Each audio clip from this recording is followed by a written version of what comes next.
Welcome to another episode Out of the Blank podcast. I'm here with Chuck. What's going on, bud? Chuck, how much wood does a woodchuck chuck if a woodchuck could chuck wood? Uh, I get a lot of those, dude. I also hear people say, "What's up, Chuck?" And then they think that's humorous because of up, Chuck. Oh, I didn't even think of that one. See, that's a new one for you. I got to be original here. Come on now. Now, Chuck, tell me a little bit about yourself, man. Dude, so I'm in Morrisville, Vermont. I'm originally from Vermont, a little town called Castleton. Grew up there. Lived there till I was probably 18, 19 years old. I moved to St. Augustine, Florida, where I ended up going to college, studied philosophy, religion, and political science. And then while I was doing that, I was also studying herbal medicine. Managed a couple herb shops down there in Florida, one more retail, one more of like a clinical sort of environment, like working under a guy who was, doing massage therapy and herbalism as well. And then graduated, came back up north. I lived in New Hampshire for 4 years, doing sales for a big nutraceutical company, selling vitamins and herbs and all kinds of supplements. And then came back to Vermont to do my own thing. Seems like you've kind of been following this path of trying to help people in a different way than, just like tossing money at them or something. Mostly like the philosophy thing. That's something I wanted to dive down heavily, mostly because like I remember I was on my local attraction they call the Boardwalk, which is like just 2 miles of straight boards. It's so boring, but they have like carnival games and stuff. And I remember a couple of Jehovah's Witnesses that were like yelling at people, condemning them to hell. And I was like, that doesn't seem right at all. Right. And so I dived heavily into the route of parody religions. I was like, what religions are out there? Because I believe, like, I know about Christianity and all these things, but everybody has a different belief. I might as well learn as much as I can. And from talking to like some rabbis and Scientologists and things, I started kind of understanding more about that we're all just looking for something. And it's an amazing thing. I mean, I'm not religious per se, but I would never knock it only because I know some people that, they take something from it. I saw a butterfly just get missed by a car, dude. I mean, just get missed.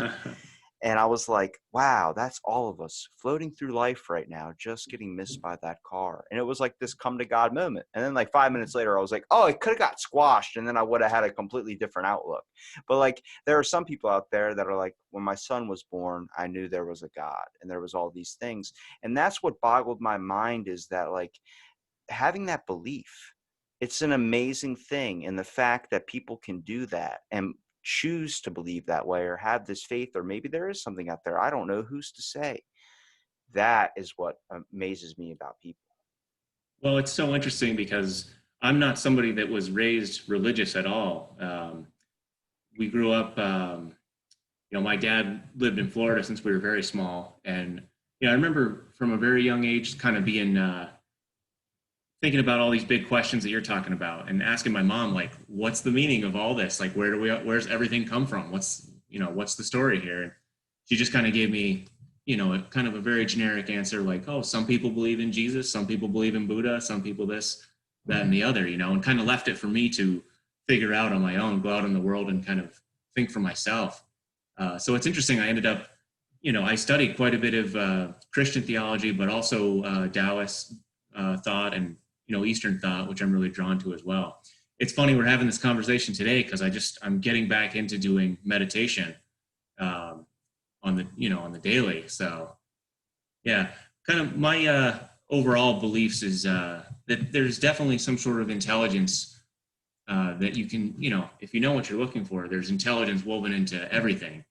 And I definitely see that in the plants, check this out, this is just as an example. This is passion flower. I don't know if you can see it very well, but when you start studying not just the plants, but you study nature in general, you can see all these geometric patterns, the golden mean, all these things are woven into the fabric of reality. And that's proof enough of God for me. That's God in my eyes, is this intelligence. I talk about, like, if you read any type of religious, I guess, scripture, major forms of it at least, they kind of all seem like they're grasping at the same thing. Like everybody's got a piece to the giant picture that is the puzzle. But when you Yeah. mentioned geometric patterns in like plants, for instance, I never truly realized that until I did a podcast with Botanical J, who like really talks about sunflowers and is so positive, and she's kind of environmentalist for these things. And she was explaining how they all come in, if you look closely at them, in this geometric pattern that can't be explained. And it leads into like, I've heard people from psychedelics talk about like when they go out into nature and they get to see things, it's like it opens it up. It's like, is there just something that's instilled in us that is causing us to have these boundaries or these barriers or walls that we can't see down to the bare bones of things, to realize we're a very, very small fragment in a large, large world? I mean, I try and keep that in my head 24/7 when I go out into the world. If I get into an argument with somebody, I'm like, hang on a second. We're just these little tiny ants on this giant, giant rock floating through space. The fact that life is sustained right now, the fact that there's, trees, there's water, there's everything that we need to survive. And we keep an argument over a box of Raisin Bran, so to like the end where you want to hurt the person. It's like, hang on a second, let's find the Uh, bigger picture here. yeah, certainly. I think we are, we're constantly trying to survive, right? So yeah, you're putting a lot of that wonder out of your mind because you're in the day to day trying to just make your way through life. And, I think you're right. All the different religions are, trying to answer the same questions because we have the same universal questions no matter where you're from. But then you get into the more specifics of the texts based on where they developed in the world and, the history of those peoples and, time. So that accounts for the differences, I think.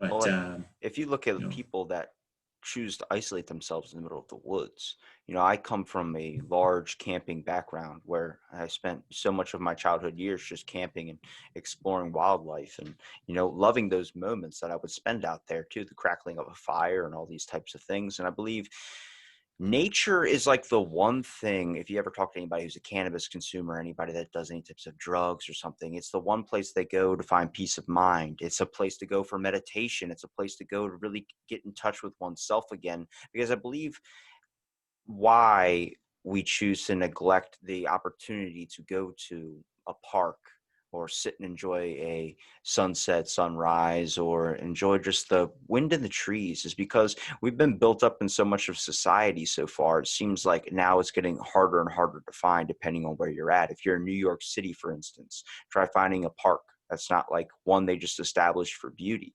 I mean, it's a mood enhancer.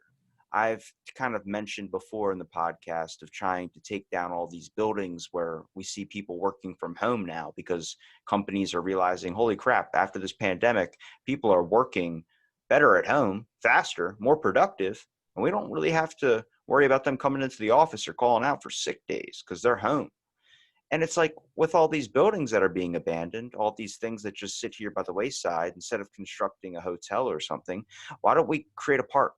Why don't we take that, and because it's a mood enhancer. You know how much positivity would lead, after you get into a conflict or you're angry driving with somebody and you pull over to the side of the road to fight, and then you realize you get out of the car to fight the guy, like, I'm going to beat you up for, tailgating me the whole time. And then you look over and you see a wonderful park. Are you going to fight in front of a park? Probably not. Honestly, it might even calm you down, or even something that might create maybe not like a monument, but something that is pure beauty. I mean, I have a monument in my town that's an American flag, and it's got all the people that have fought in the war, died, and placed in the bricks and placed into the ground. There's no fights that happen there. There's nothing that right. happens there. There's just ducks. That's shit everywhere. That's the one bad part. But it's like there's no conflict because people realize that this is something, it's beautiful and it's sacred, and that's what everything can be when it comes to parks or plants and stuff. I'm not an environmentalist, I might sound like it, but it's just, I start to notice the priorities of things when we start looking to how their benefit for medicine, their benefit for one of the major things I'm an advocate for, which is mental health. There's so much power in it, and we just choose to neglect it and care about fucking space. I will say it, space is not that Right. important right now.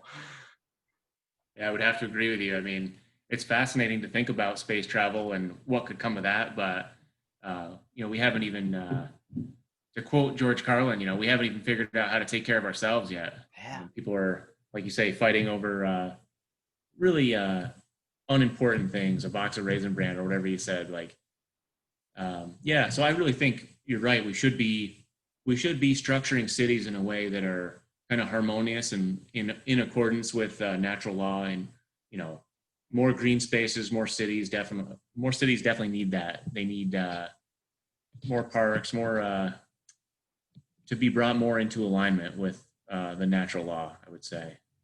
What have you kind of uncovered on your journey through, you know, I guess taking the dive into plants, I would say, or finding the soil, finding your roots. What are some major things that you've noticed a change about yourself from when you've kind of first started this adventure?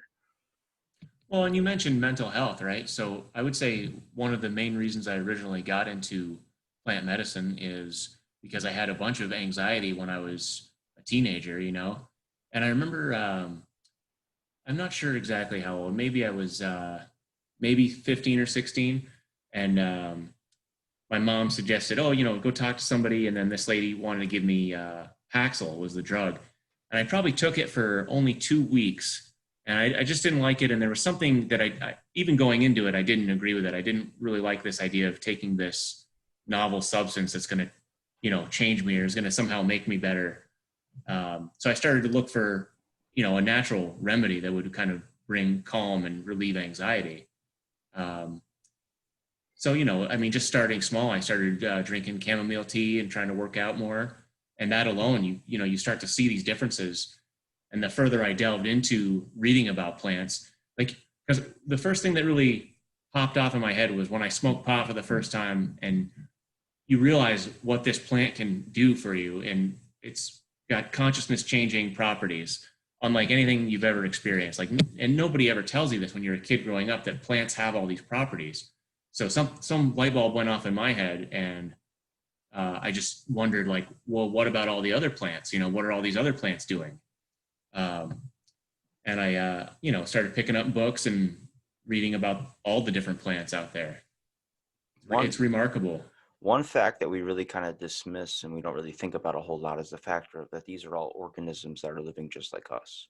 They're doing their own thing. They're all functioning. Honestly, there's an old government project they tried to do an experiment on where it was called plant perception, where they thought we could understand plants, you could sense their feelings, and they did a bunch of tests, but and concluded it. But people talk to their plants, people play music to their plants, people do a lot of things and create a connection.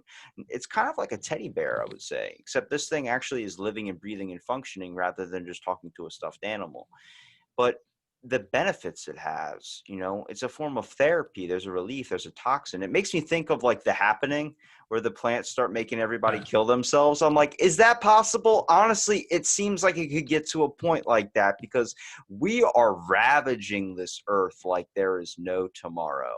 And it really sucks because what I saw recently was a picture of a polar bear. And I'm like, it's like, oh, you don't want these guys to go away. It's like, have they already? Because honestly, I haven't seen or heard anything about these guys, not even a nature documentary talking about protecting them in a very long time. right. Well, it's like you say, it's definitely not just a teddy bear. They are alive, and plants have a consciousness of their own, even though they're not like us. They don't see, and but they do hear. Like, they pick up on vibrations. Um, they have done tests where if you go in and you attack like this one particular plant, like, it'll send off pheromones, and it'll let its neighboring, other plants like it. Like, it'll make them aware that it's been attacked or that it's been fed upon.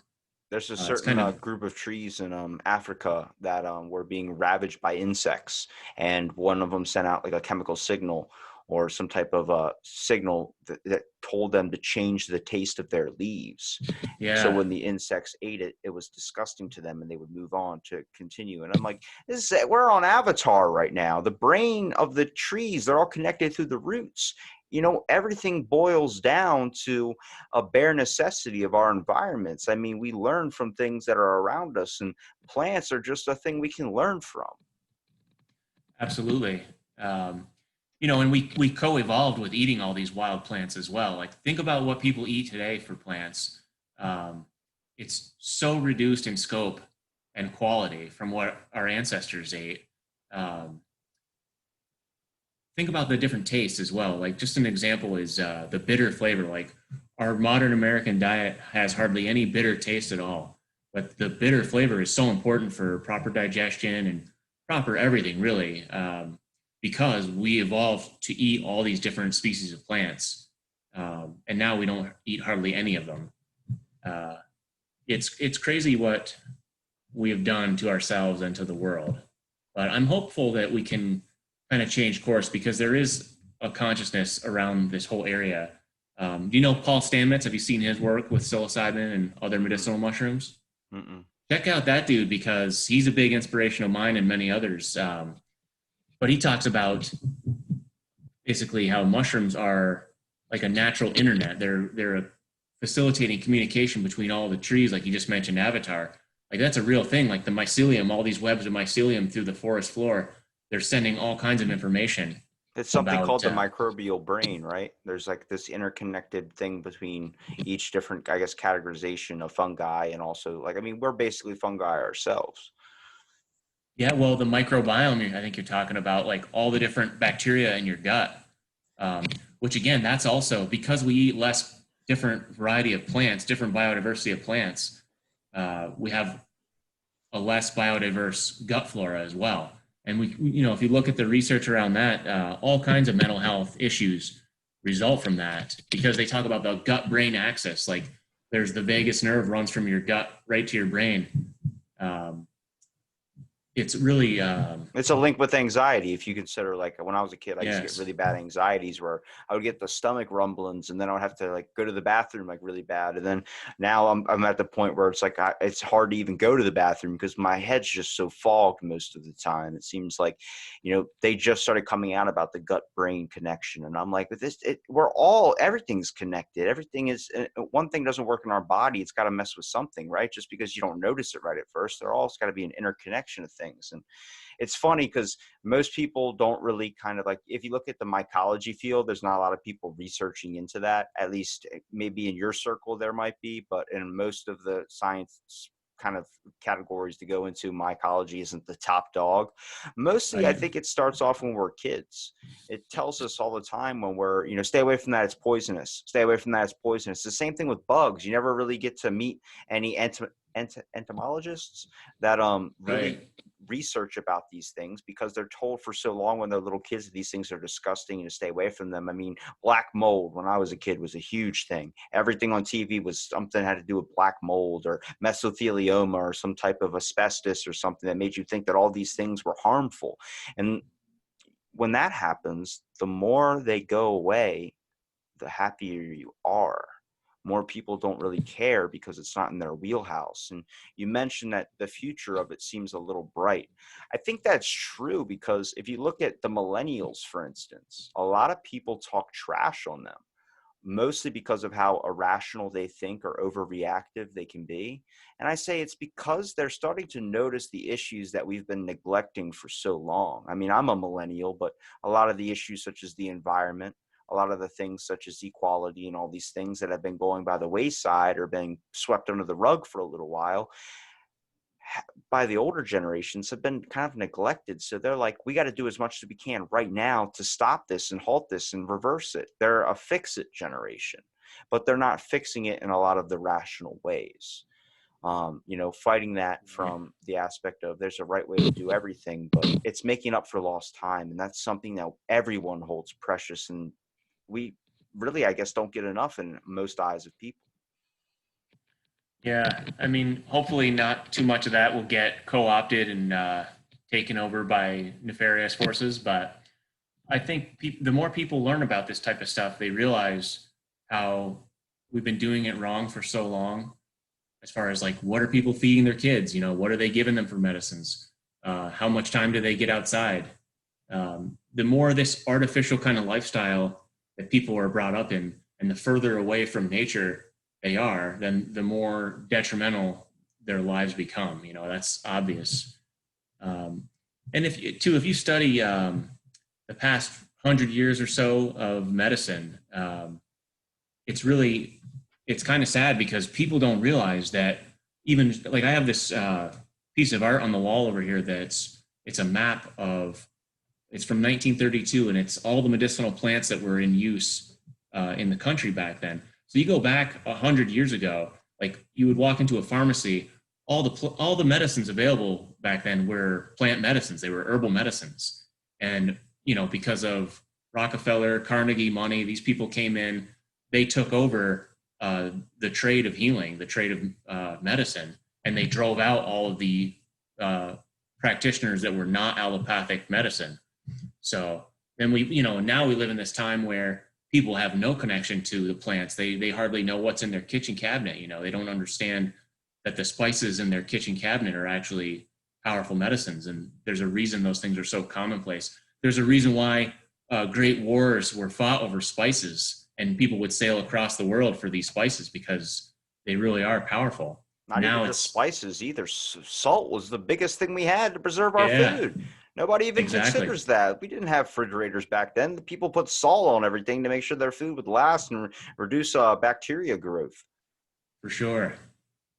Yeah. So that when I started to realize kind of the corruption of the pharmaceutical industry and like the harm that was being done to people through their food and the medicine they were consuming, like that's when I knew this was the trajectory that I was going to go in with my life, and that's how I got to where I'm at now. You know. From talking to pharmacists, I will see it from their perspective where they talk about that the industry is pretty corrupt when it comes to, there's some things that you need, like gastroparesis, I would say, where your intestines don't work, where it seems like it's already too late for a herb or a supplement to be able to help you. So you need a legit pill. But the problem is where they even talk about, and they agree with, is people go to that pill immediately because nobody cares about the payoff. It's all about the immediate thing. You want that immediate cash, that immediate thing. When they see a pill that says 5,000 this, 5,000 that, 5,000 this, but then they see the separate thing like horny goat weed or something off brand on the shelf where they're just like, oh, but that's only 250. Why wouldn't I get this? It's stronger and I need it right now. But it doesn't work like that. It's not a magic pill that's going to solve all your issues. It's something that you need to influence into your system, taking it daily, taking a herbal supplement, taking these types of things. This was medicine that we'd used for so long, but people are like, well, that's why they say it's ancient. It doesn't really work anymore. It's like, no, it still works, but it's been kicked out by this flashy. It's like the new kid in school with the backpack that's cooler than him, that everybody wants to talk to him because of their backpack. It's like, no, that's just the flashy new pharma industry. They're showing you all these ads of how they can fix you right now, and you start to notice, yeah, it might show an immediate thing if that's placebo effect, but did you notice the side effects? Right. I don't want to go to the bathroom if it means I'm going to be blind, deaf, mute, everything that is like the opposite of what I want to experience. And you brought up a good point when you said, mentioning like smoking weed and seeing like, how the plant, the chemical effects, noticing it first. I'm not a weed guy. I could tell you that right off the back. But from talking to my buddy Chef Turtle, who's a cannabis chef, and Dorothy Lawson, who's a cannabis chef, and so many other cannabis, even a cannabis podcast, I'll give them a shout out. Hunter and Clover, they do this podcast, talks about how to walk you through the steps of doing it, which is amazing because I wish someone would have did that for me. Every experience I've ever had, worst fucking experience. It's way too high, stuff where you're freaking out and you don't ever want to leave and you don't want to see the world again. But one thing it did do is when I first smoked, and every time after, and it's never left me since, is my whole perspective on the world has completely changed, such as Right. noticing detail, things that go by the wayside, enjoying the true beauty in a moment, and enjoying the true what it actually means to be a second of time. Things that we just see and like, next, oh, spend an hour. I guess the chicken's still in what has it got? Like 30 minutes left. This type of mentality that we've lived where it's just like nonstop autopilot. It showed me that that was happening. And then I try and catch myself a lot of the time, rub my fingers, try and show that this is right now. This is here. I'm here. I'm not anywhere else. I'm not in my head. I'm not in, what I'm thinking about doing, future tripping, which is planning on what's going to happen in the future, worrying and all this stuff. Be in that moment, feel what's going on around me, and know that there's air in my lungs and there's a beat in my chest. That is stuff that needs to be brought to the forefront sometimes, because you forget about it because it's just an everyday thing. Certainly. You mentioned, yeah, and I don't want to trash on, technological medicine too much, because obviously if you get in a car accident, you want technological medicine to save your life. Like, these technologies have values. It's not really that they don't have any value, but it's not a way we should be doing it every single day. Yeah, like it should be kind of a last resort to go to pharmaceutical drugs. And the thing is, most people, they don't want to change their diet. They don't want to do some exercise. They don't want to change their behavior at all. They would rather keep on eating all the junk, all the poison food pill that they think is making them better. But really, because of the nature of these things, they're novel, they're isolated synthetic substances. They're causing more problems in the body than they're actually helping. Like, it might temporarily drive down your blood pressure or whatever it might be, but you're going to end up with more problems down the road. So I'm definitely a fan of an integrated approach. We need an integrated approach in medicine. Salads aren't even that bad. Why do people always? I'm a veggie man. I've eaten clean for 8 years. Salads every single meal I have. I've learned my spice cabinet. Cumin, let me tell you, people, cumin makes it taste like Taco Bell. Just think of that when you try cumin. Oregano, Domino's pizza crust. It's that simple. Like, it's stuff like that. But yeah, I've learned my spice cabinet. I've learned how to function, cayenne pepper, all these types of things. It's not that bad. Fucking broccoli's delicious. Brussels sprouts are delicious. Cucumbers are delicious. Why the hell does literally, it's like Bill Burr's joke. It's the same thing you can correlate with flowers. When you go to Walmart or a grocery store, they have flowers up front and they have vegetables up front. Why? Because it's going bad. They literally are shoving it at you to take it and get out of the store. That is what they're doing. But you walk past it and you go to the sugary stuff. Honestly, I prefer a nice salad and with some meat or something on top of it than just a Twinkie or something. That is, like, honestly, that's garbage to me. I've lost the taste for it. I mean, I haven't really had breads, even though, like, if you bake a nice bread in front of me, I will judge it and be like, that's a bake. That's a good bake. Like, I could be that guy that's like licking his fingers and like touching the top of it and doing that. But it's really all about the quality of the foods. You can have something sweet because it's not going to kill you to have something sweet, but what's the quality of it? Like, what are the actual ingredients? And then the frequency too. Like, you think about, to talk about our ancestors once again, like, how often did our ancestors find something sweet in their native habitat? Maybe some berries in the fall, and maybe once in a great while they would find some honey in a beehive. But you're not, like, now in the modern era, to steal a quote from a friend of mine, like, you can eat cake 3 meals a day if you so choose. Some people do eat like that. But we have to kind of realize, like, we're not built that way. We didn't evolve eating like that. We've got to try to reincorporate more variety of plants, more of the different flavors. That bitter flavor, again, is kind of a remedy. If you get more bitter in your life, you're not going to have so much of a sweet craving. If you're somebody with a real sweet tooth, like, you need more bitter in your life. It's the same thing if you look at, like, people that eat a giant pasta dinner and then they wonder why they're tired afterwards. I'm like, because you just carb loaded with nothing but blank calories that are literally going to put you in a food coma. Like, people do that now. Like, they go out and they get, like, the worst thing and they're like, why do I feel like trash? And it's like, dude, I can tell you from experience, when I was in high school, I would eat a bag of Doritos in one sitting. Wouldn't gain a pound. I wish I could do that, to be honest with you. But I remember I was doing that, and then I first started working out, and I ran on the treadmill for like the first 2 weeks. I just tried to get the cardio up. Bro, I sweated nothing but spicy nacho Doritos where my skin was like, the sweat was orange. If I even go down a chip aisle, I get sick to my stomach. Like, I'm just like, well, that was 8 years ago. So it's like, you got to realize, I'm a pro advocate working out, but I know it's not for everyone, but just eating healthy. They say that's the hardest part of, staying fit or something is eating healthy. It's really pretty simple. It's so basic of you can incorporate the fun stuff. You can have a Reese's peanut butter cup, but don't eat it every fucking meal. And people go, Right. but I don't have time. It's like, you do. You can Yeah. easily grab an apple, an orange, anything over a Reese's peanut butter cup before you go into work. That's going to make you feel a hell of a lot better while you're working than the other thing. It might not be as delicious, but it's definitely, I mean, in my eyes, an orange is more delicious than a Twix. Right. Well, and like then you think about how people are raising their kids.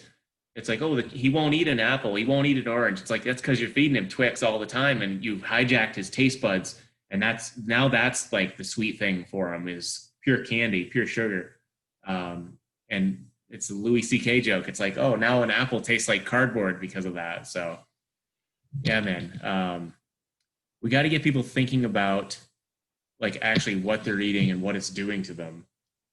Um, I think there's a I giant wanted, push in the industry of diet trends and stuff, but it seems like this is what kind of scared me a little bit about, like, when I was on like episode 200 or around like the 300s, I would say, I started getting really interested in food reviewing, why people were creating pages and stuff. And I started to realize it's like the new diet trend. The thing is, you want to eat so strict in your real life that you need that release. You get those cravings, and what you get those cravings fixed by is seeing pictures of food that you don't want to eat, but you want to watch somebody else eat it. Like food challenges, man versus food was fucking huge back in the day, because you were like, this guy's taking on 50 pizzas, 80 burgers, oh my god. And you would cheer for him because you're like, I wish I could do that, but I gotta eat normal so I don't get fat. I don't get these types of things that get implemented by society and everything that kind of corrupts your mind in a little bit of a way. And it's true, but it's not a way to live, of trying to live through someone else's enjoyment or somebody else's thing. With food reviewing, it became so weird because there are these pages. You could start one up right now, post up 5 pictures of any food that you find on the internet, and people will immediately get like hundreds and hundreds of followers. It's like ASMR. You just want to see people enjoy it because you don't want to do it yourself. Interesting. I was going to comment on bread because a lot of people like bread, but there's a lot of gluten intolerance too. It's all about the quality. Like I buy the local bread it's the flour, the wheat is grown in Vermont. It's milled, stone milled here. It's like 3 ingredients like bread should be and because of that, it doesn't last for a month like some of this other processed garbage. But a lot of people find if they're gluten intolerant or they can't eat any of the typical bread, if they eat, real food like that, that they actually aren't harmed by it. And again, too, this is because pesticides play a role. The size of the protein, it's been bred to be like that. It's been bred to have super high gluten content because it's just how we do it as human beings. But do you know what einkorn flour is? Have you heard of that? I've probably heard it somewhere, but I have no clue what it is. It's like the original wheat. It's like wheat before they cultivated it into the fat kernel that it has today. So it's not as glutinous, although it does have some gluten. But all that to say is like people might be surprised, like they might be able to eat some bread or some pasta, but you got to make sure the quality is high. Don't just buy, like you said, peanut butter cup. I love peanut butter cups. You can get like organic dark chocolate peanut butter cups. It's like, yeah, it's going to cost more money, but not that much more. And there's a peace of mind in knowing it's not as harmful as the other junk that you might buy, you know? So I think we're seeing that in foods in general, though. There's higher quality stuff on the market all the time because people are demanding it. I think it's also this weird factor of now there's like this thing where, I mean, it's all kind of always been there, where the really cheap food might be the vegetables, but like depending on if you're in a rush or a hurry, fast food completely flops that. Like it's like, let me charge the salad as $8 and the burger as $1. And it's like, that's when you should be questioning what the hell is going on if it costs that much. Why am I going to like a steak dinner in payments at McDonald's if I'm just trying to get a salad and do a healthier option? You think that would be like the cheapest thing, like some apple slices would be easy, but it's like, no, the chicken nuggets are actually cheaper. It's like, hang on a second, what are you putting in the nuggets that's making it that much cheaper? Well, and part of that, I can tell you right off the bat, is corn subsidies from the government. So government takes your tax money and then gives it to these corn growing operations. It's GMO corn. It's got pesticide either sprayed on it or it's producing its own internally, um, and then they're turning it into uh, they're putting it in all the it goes to feed animals, it goes to this, it goes to that, into soda. So yeah, you would notice the prices would be different if government weren't manipulating that through subsidies and what have you. You think there's a way when this Neuralink becomes more popular and more people are going to get it? Because I know that's how the world's going to go, and just how fate's going to happen. Is there a way to hack it so like you can like give somebody a shock if they eat something bad? Like, I know that's like torture, but isn't that like a good way to retrain the brain? I mean, they used electroconvulsive therapy to fix schizophrenia for the longest time. Is there a way that like you get a craving for a McDonald's cheeseburger, you just zap the guy? Uh, I don't know if that is going to be the solution or not. Man, yeah, I'll say I am not a fan of the Neuralink idea.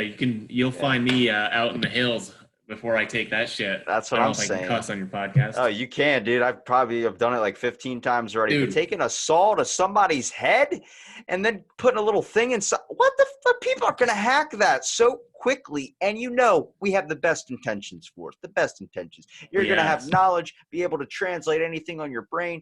I mean, information processing feed, everything's going to be amazing. No, you're thinking in what we want it to do. What it's actually going to do is 30 minutes after the dude's going on the internet, he's going to dive into the porn sites and then he's going to get viruses on his brain where he starts robbing people. It's going to happen. well, and what it's doing is it's going to be it'll make people legit slaves. Um, I've seen some of that stuff. They talk about they're going to have the ability to actually just implant memories in your brain that never happened. So or personality traits that they were not you. Like, so I guess to answer your question, like probably people will be able to change their cravings and their dietary behavior, but I would not encourage anyone to take that thing. That is bad news as far as I'm concerned. There's simple ways to fix a lot of the issues that come with cravings and stuff too. If you look at like bread, for instance, I talked to Carl Smet, who's known as the sourdough librarian. He owns this giant sourdough archive, this digital library you can go into learn about the bread making processes and stuff. I gotta send you his page. I think you'd find it fascinating. The fermentation with bacteria and stuff on these breads is Yeah. ridiculous. But when you talk about breads, like for me, I've known for just dieting for so long or just eating clean for so long, the tips and tricks. And it's really, really weird how stigmatized you get for eating like shit and also how stigmatized you get if you eat healthy. It's so ass backwards. Every time I go out to dinner, they're like, well, can you eat that? Can you eat that? Can you eat that? I'm like, I'm eating a chicken salad. What are you talking about? They're like, well, can you eat the crab cake? I'm like, I can eat the crab cake. Dude, I'm just adding vegetables to it. That's all I'm doing. It's a normal thing you're eating. It's nothing different. Like, yeah, but you don't eat potatoes. I'm like, cuz I have a sensitive stomach. It's hard to eat carbs. It's hard to eat really starchy stuff. And they're like, okay, well, you're still dieting all the time. I'm like, it's not. It's just adding veggies. It's just that's all it is. I like to have broccoli. Sorry, God forbid. I was the kid at the dinner table that didn't like it, and then eventually started to find a taste for it. But if you look at, for instance, I use raw tacos. I don't know if you ever heard of these before, but what I do is I buy a Oh. fresh cabbage, the big giant leaves of cabbage, these giant things. And what you do is you place your meat, whatever you got. If I'm having a can of tuna, if I'm having some chicken, if I'm having whatever ground beef, put it in a little cabbage leaf and roll it up like a taco. What happens is it's so crunchy. That crunch kills the bread factor, like that craving you get for bread. For some reason, that crunch just annihilates it, even though it has no similarity to bread at all. But it's like hearing that crunch. It makes you think of a chip. It makes you think of so many other things that you need to get those grains, and it totally kills the factor for it. I'm like, that's the simplest trick. I help my buddy who's Italian, eats nothing but pasta and bakes bread. I'm like, dude, you want to know the fix to lose weight? He goes, what? I'm like, it's not working out for you. It's just cut that down to like once a week. Well, you're having it every single day. That's ridiculous. And he goes, yeah, but pasta and clam sauce. I'm like, no pasta and clam sauce. Just cut it out. And I said, make raw tacos. He dropped 60 pounds in a matter of, I think, 2.5 months, 3 months. And I was like, Yeah. that's how you do it, dude, because your body is so used to this thing, and you're not going to see change unless you take something out. And once you see that change that gets taken out, boom, you're going to see it hit hard. And it's like people follow these trends of, I'll fast, or I won't eat this, or I'll do a water diet or a cleanse diet or a juice diet. I'm like, that works. Immediate results. Yes. First week, you're going to notice pounds shedding right off. But the thing is, once you start introducing food back into your system, you're going to go right back to where you were before, because your body's like, hey, we're back on track. You have to keep that up for the rest of your life.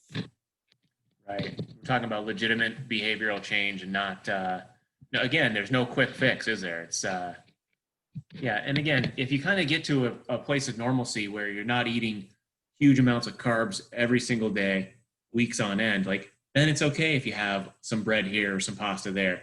But again, it's all about, moderation, about balance and the quality. I've seen some of these, the keto transformations that these people do where they're legitimately obese, and then they go on a ketogenic diet, and then it's amazing the transformation they go through. And again, no diet is for everybody. I think if people can just eat the way I think about it is kind of more in line with our ancestors, whole foods, organic if possible. Not so and the more chemically wild, the infused, better. man.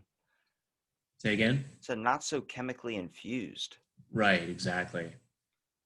I mean, The basic advice of if you read the ingredient label and you can't pronounce the ingredients or you don't know what they are, yeah, just put it back. Just eat something that's one ingredient only. I was getting these diet sodas for the longest time. And every time I Mm. was, they're diet cream sodas. And every time I was drinking it, I was like, why do I have to poop immediately afterwards? And I looked, and there's 300 milligrams of potassium in each drink.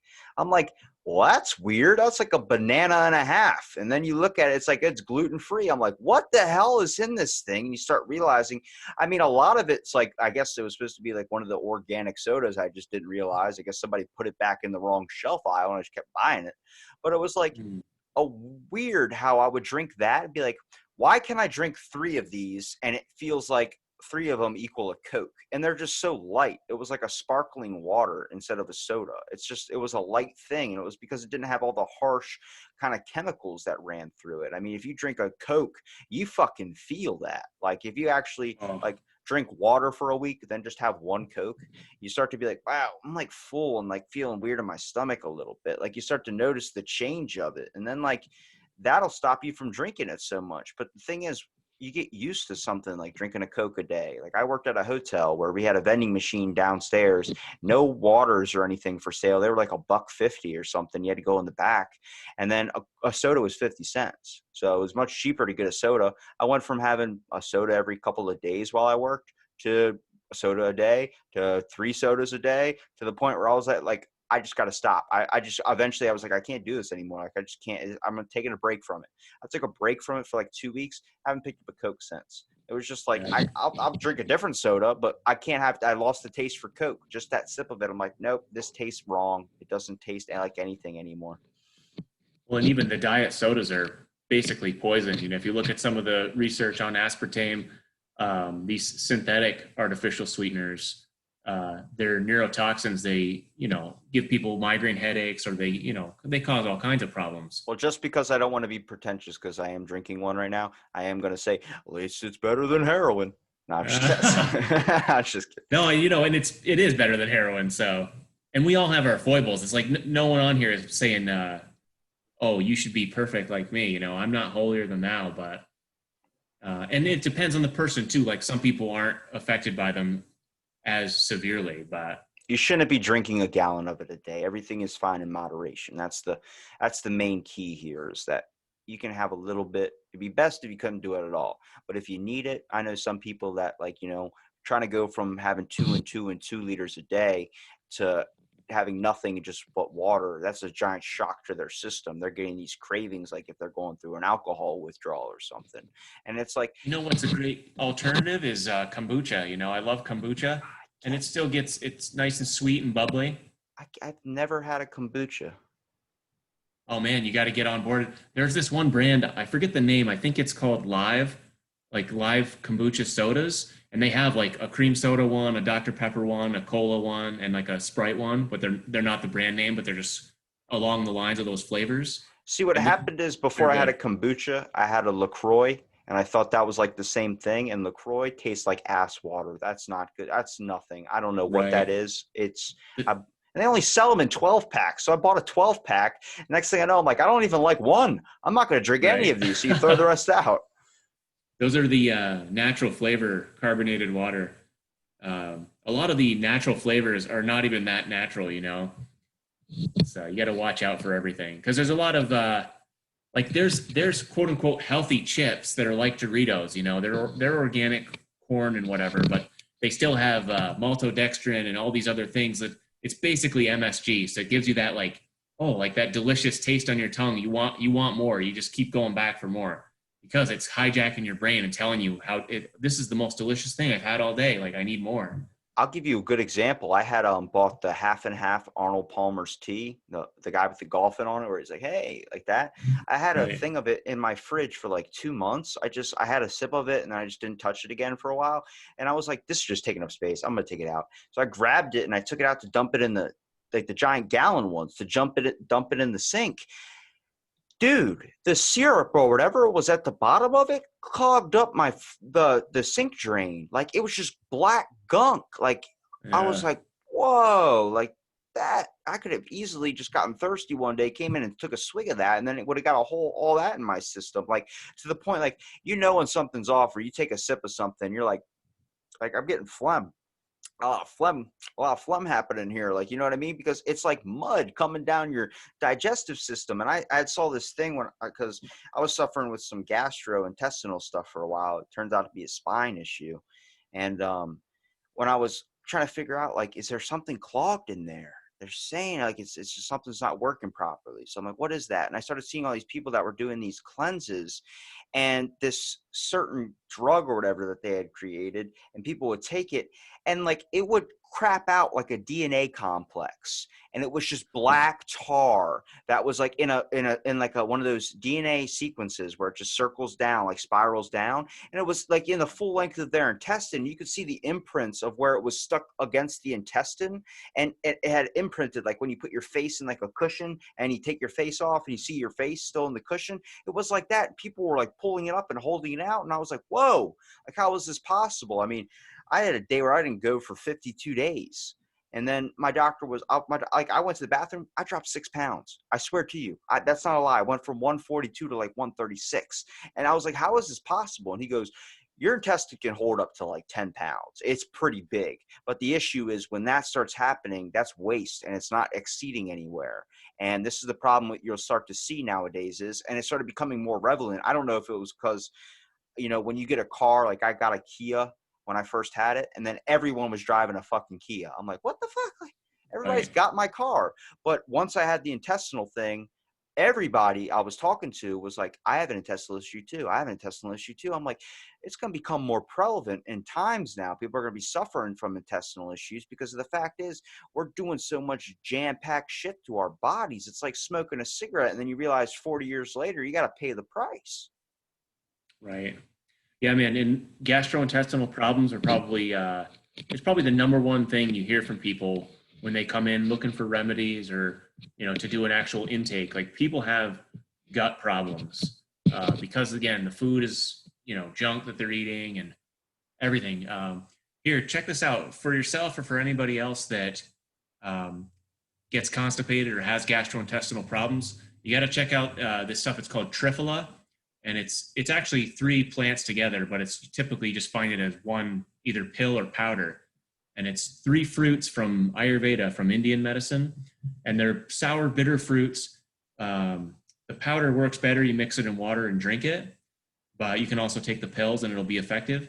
It's not really a laxative per se, but it's a tonic for the whole gastrointestinal system.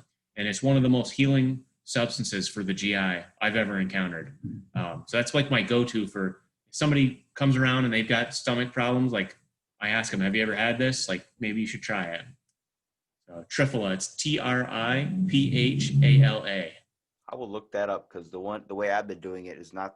I wouldn't say. I mean, it works, but it's not a good way that you should be doing to your body, and that's by taking a lot of ghost pepper or ghost reaper sauce. Huh.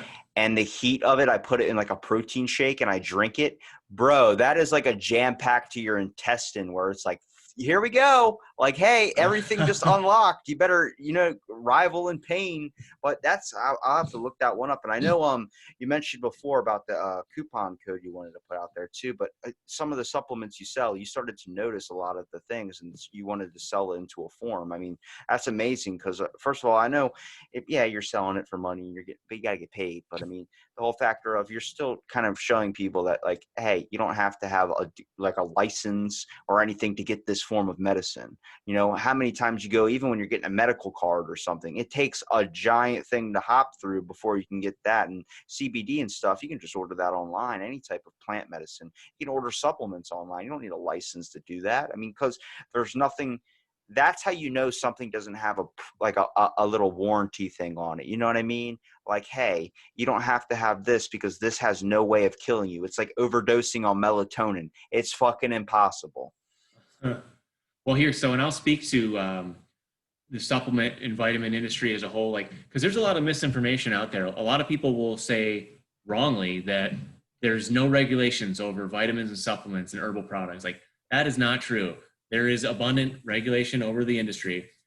You can't prevent everything that's bad from coming to the market, but there's a minority of players. And you have to think about, okay, where are you buying your herbs and supplements from? Like, if you're going to Walmart or, CVS or the gas station and buying CBD, then odds are it's probably not very good quality. It's probably coming from a mass grow operation somewhere. Maybe even, a bunch of stuff comes from China. Wait, you're telling me the off-brand Viagra in 7-Eleven isn't something I should be trusting? Stop doing that. Yeah. But people don't think of it. They think, oh, this is cheaper here. Maybe I should just get this one. It's like, there's a reason good stuff will cost more, but you just want to look at who's purveying it. Like a lot of the stuff that I make in the shop here, I make by hand myself, all organic ingredients, the highest quality stuff.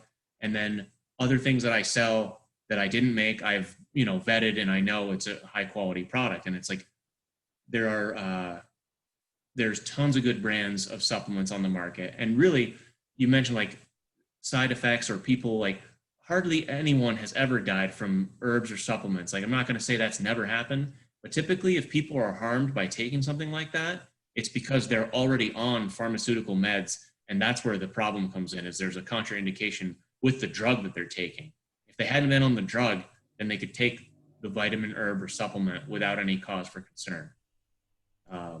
There was also a rare case too, like somebody that has like a certain genetic thing that's different or an anomaly, such as there was a woman who was actually like fermenting her own yeast in her body, her alcohol level. They were testing her and she was legally drunk. And that was because her body was fermenting some type of like yeast that was producing her to get like drunk in her own body. Like that's an anomaly, but that does happen where there's an issue where something pops up like that. But that's not in the, I guess, wide span of people that they are able to brew their own alcohol inside their body.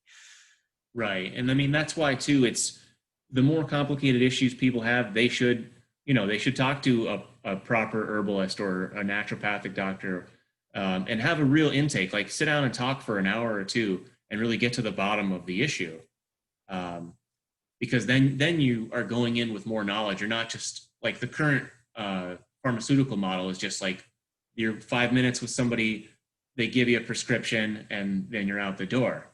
What we're trying to do is transform the whole mode of healing where people really take their time, they really delve into it and look at it from all angles. What did I want to say as well? Said something about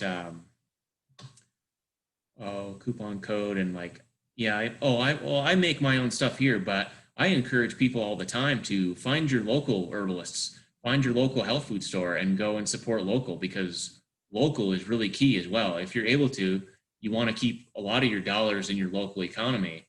But too, like I'm not dissuading people, like definitely support my business. I would love that. But here's something to think about is, because not everybody lives in a climate like I'm at in Vermont. Like if you're in the other side of the country, New Mexico, Arizona, California, There's all different plants that grow over there. It's a totally different ecology.